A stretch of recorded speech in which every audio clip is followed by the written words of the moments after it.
let me ask you a question, Customer. At any time during the initial stages of your indictment involved in this whole Tammy Commons thing, did you talk to Big Meech or did you send a message to Big Meech in any way to tell him or to alert him of what was going on? We sent Big Meech certified mail. Big Meech sent me up, and Tammy set me up with this thing in 2013. Big Meech just got exposed, and the receipts are wild. After 50 Cent dropped paperwork suggesting Meech was involved in snitching, the internet went crazy. But where did all this info come from? Well, 50 has former BMF associates by his side, spilling insider details. I just gotta wait to holler at Tammy before, you know what I'm saying, I know where we at with that. And Tammy is a government informant. So when he said that, I was like, Tammy, what you mean, Tammy? Like, nigga, you ain't heard what's going on with her? Big Meech isn't having any of it. And word on the street is he's about to show 50 exactly what it means to be a drug kingpin. This situation is getting messy, so let's get into it. One thing about 50 Cent. He spares no expense when it comes to exposing someone, but he might want to tread carefully with Big Meech because he's not your average enemy. For those who don't know, Demetrius Flannery, aka Big Meech, is the national leader of the Black Mafia family.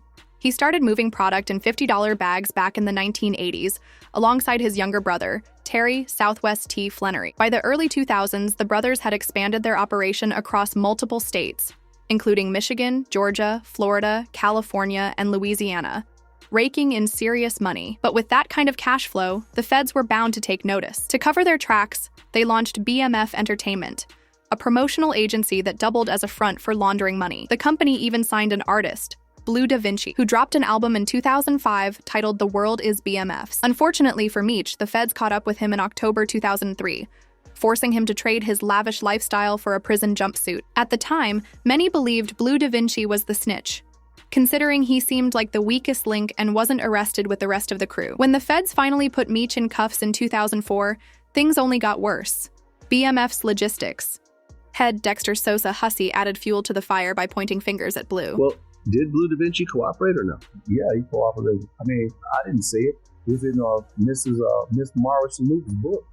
His own lawyer said, yeah, if there was anything else that we could do, Your Honor, to help you along with this case, my client would be more than willing to cooperate with you all to help you in this investigation. But now the thing of it is by you admitting what was done, you know what I'm saying, you what you done or whatever. But bottom line is, you know, you didn't take the single plea. You went in and was giving them information on that they already had and thought it was cool, but you still, you know, that was part of that. You just confirmed that the other CIs just told. FYI, Sosa was referring to the time Blue showed up in court, and his lawyer made a shocking statement. As Blue approached, his lawyer told the judge, "Your Honor, I did leave one thing out. You had asked some of the other defendants whether or not they had cooperated. Mr. McKnight was one of the individuals who did attempt to cooperate. He was debriefed by the government, but basically, he didn't know anything useful against the remaining defendants. So that happened months ago, not last week. And then we did the safety valve earlier this week. He would have liked to cooperate if he could, but unfortunately, he didn't really have any useful information. In other words, Blue tried to snitch, but the authorities didn't think he had anything worth sharing. Now, the real question is, where did the feds get their information from? After years of having his name dragged through the mud, Blue decided to clear things up by exposing the real culprit. During an interview with Cap Capone News in 2023, he leaked the paperwork that put Big Meech in the spotlight. And then my homeboy that was with me, he was like, Tone Bird, he from BMF too. Tone was like, ask Big Homie what's up with the movie with 50, like what's going on with him from New York. I had to use my New York accent. Yo, what's going on with the 50 Cent movie? So I'm like, oh yo, Meech, what's up with the movie, with the TV show? Like, where y'all at with that? He like, oh man, it's almost done. The contract almost done. It's almost done. We're gonna be starting. They're gonna be, you know, starting to cast it or whatever, right? He's like, I just gotta wait to holler at Tammy before, you know what I'm saying, I know where we at with that. And Tammy is a government informant. So when he said that, I was like, Tammy, what you mean, Tammy? Like, nigga, you ain't heard what's going on with her? And they were like, shit, nigga, I heard some shit, but whatever it is, that shit ain't got shit to do with me. And he was like, man, I'm gonna hit you back.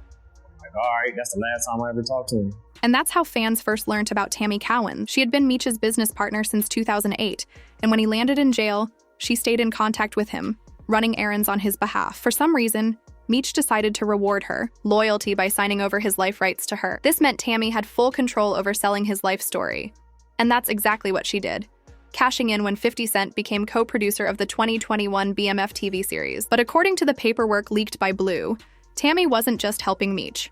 She was also working with the feds on the side. The documents describe her as CS1, a confidential informant who began cooperating with the DEA in Atlanta back in 2009. She provided key information in a money laundering case, which led to the successful prosecution and conviction of an individual named Terry White. At the time, Tammy wasn't getting paid to spill details on criminals, but her role in putting Terry White behind bars made the DEA realize she could be a valuable asset. Her handler, Agent Harry, even put her in for an award, a percentage of the property seized from White, and that was no small prize. Terry White was a major kingpin in Atlanta, and when law enforcement took him down with Tammy's help, they gained access to his massive fortune, of which she got a piece as well. It's believed that Terry White grew up in an Atlanta housing project, but when FBI and GBI agents arrested him last night, he was living here, a sprawling $200,000 mansion in Jonesboro. The 27-year-old was in the process of renovating his home, which features an outdoor swimming pool, a full-length basketball court, and more. Had a media room where there were 24 TV sets on one wall hooked to a satellite dish.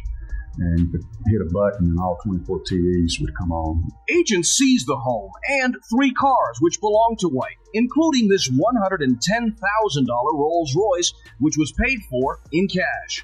But there was more to be found inside. $47,000 cash and a machine to count the money. Thousands in gold jewelry and mink coats. A small catch of ammunition and weapons, including a loaded Uzi semi-automatic. Here's the kicker. Tammy didn't become an informant because she needed the money. In fact, even the feds thought she was an unusual informant. She had no criminal record, wasn't a known substance user, didn't seem motivated by cash, and wasn't looking for a reduced sentence or dismissal of charges.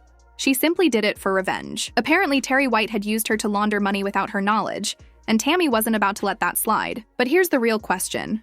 Why did she continue snitching even after White was locked up? Well, that's going to make sense in a bit. Meanwhile, behind bars, Meech was cooking up a scheme of his own. While incarcerated, he met Fidel Suarez, a cartel-connected businessman who owned a trucking company in California. Suarez had been investigated and arrested multiple times, in 2005 and 2009, for suspected drug trafficking, but had never been convicted. Meech saw an opportunity and planned to use Suarez's connections to move illegal substances and make some quick money from inside prison. The only problem? He was locked up, and he needed someone on the outside to handle things. That's where Tammy came in.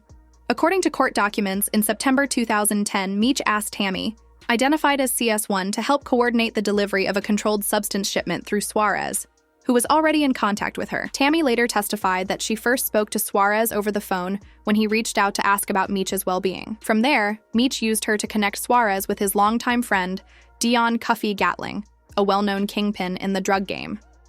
Gatling was no small player. Court records describe him as the leader of the Gatling trafficking organization, which moved large amounts of illegal substances into the St. Louis area from 2009 to 2014. Together, Meech, Suarez, and Gatling worked on their plan. But what they didn't know was that they had a snitch in their midst. Tammy was secretly feeding information to the feds the entire time. Her intel eventually led to Gatling's downfall. On March 13, 2014, authorities arrested him, and he was later sentenced to 27 years in prison for trafficking charges and the use of firearms in furtherance of drug trafficking, which resulted in a death. But here's where things get interesting. Meech never faced any charges for his involvement in the deal. That's what has people asking. Why didn't Meech get indicted if the feds knew everything? The answer: Tammy protected him. During a court hearing, she was directly asked about Meech's involvement. When investigators referenced a statement that claimed CS1 told investigators that Demetrius Flannery coordinated drug distribution arrangements between Suarez and Gatling, Tammy flat out denied it. When asked if Meech had arranged for Suarez to deliver multiple kilograms of cocaine to Gatling in St. Louis through her, she again said no. By doing this, Tammy kept Meech out of trouble. But in the eyes of the feds, she was no longer a reliable informant. And to make matters worse, she was sleeping with one of the DEA agents working on the case, which completely compromised the investigation. Now, during the course of this informant relationship, she becomes involved romantically with the supervisory special agent over the task force. That's Keith Crumb. So in and of itself, that's going to jeopardize everything that they got going on with respect to the investigation. So she ends up receiving like $200,000 as an informant, where he's the one who signed it off. So now he's maintaining an improper financial relationship with an informant, who's also maintaining an improper relationship. Safe to say, Tammy was playing in dangerous waters, and eventually, it came back to bite her. In March 2015, she stumbled across defendant Gatling's suppression motion, which had the potential to expose her anonymous informant status. That realization shook her to the core, and for good reason. Gatling wasn't just any criminal. He was known to be dangerous. Official records show that in 2010, Gatling orchestrated the murder of Theodis Howard simply because Howard had provided law enforcement with information about Gatling's brother's trafficking activities. Then, in 2013, he had someone take out Terrence Morgan to prevent him from cooperating with federal agents investigating the Gatling trafficking organization. If Gatling ever found out Tammy was the one who snitched, her life would be in serious danger. Panicked, she turned to the feds for help, but they did nothing. Desperate, she then went to Meech, hoping he would have her back. Unfortunately, the man she had been loyal to for years offered no support. Instead, he made it clear he didn't want his name tied to any of it. Looks like he didn't want to get on Gatling's bad side either. After that meeting, Tammy shifted her focus. She worked hard to ensure Meech's name was completely scrubbed from the case. In fact, she even accused the DEA agent she had been sleeping with of being jealous of her relationship with Meech. According to court documents, Tammy, CS1, threatened to circulate an unsworn affidavit to all parties involved, including the judge, challenging statements in a wiretap affidavit that suggested Meech had orchestrated the deal between Gatling and Suarez. Instead, she implied that Agent Cromer had implicated Meech out of jealousy. But all her efforts couldn't save her. Once Cuffy ended up behind bars, he figured out exactly who put him there. He requested a Franks hearing, where he was given the opportunity to cross-examine his accusers, including government agents and informants like Tammy. And if that wasn't bad enough, in 2024, Blue sat down for another interview with Cap Capone. But this time, Cuffy joined the conversation from prison via phone call, and he didn't hold back. He claimed that the real reason Meech never got sentenced was because he had used third-party cooperation to save himself. You know, a lot of people, man, is thinking that this thing is made up, or this thing is fake, or that I have an axe to grind. You feel me? Right. But I'm in here with a 27-year sentence based on Demetrius Flannery, and you all know it, Big Meech, and Tammy Collins, known in the paperwork as CS1. Right. Confidential source 1. So what Big Meech did was call a third-party cooperation. So Tammy Collins signed up to be a DEA informant to give Demetrius Flannery a time cut. Plain and simple. Right. So okay. So can you break down the story? Like, how do you know this? And you know, how did you come upon this information? How do you know? How do you came upon this information, though? We were reported what's called a Franks hearing. It's based on a case called U.S. versus Frank.